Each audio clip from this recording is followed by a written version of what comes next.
Welcome to Let Me Fix This. Enjoy the video. You begin by making sure you have a project folder and a code editor open. Create a new file named Style.css in your chosen location, usually the site root or a CSS/subfolder. Once done, add a link tag in your HTML head pointing to that file. You're starting the process immediately. This connects the style sheet to your page so changes render.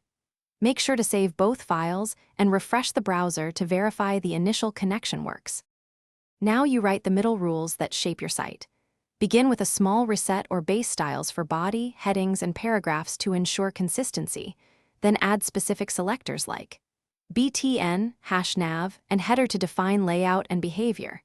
Use margin, padding, border, and font rules to control the box model and pick colors and sizes that match your design system.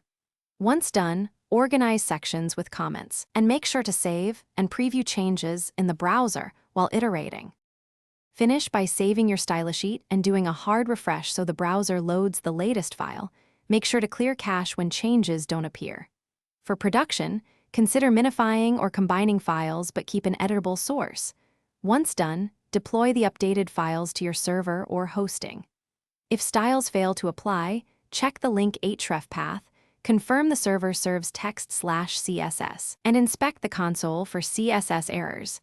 This single troubleshooting tip resolves most problems quickly. Thanks for watching. If you found this helpful, don't forget to like and subscribe.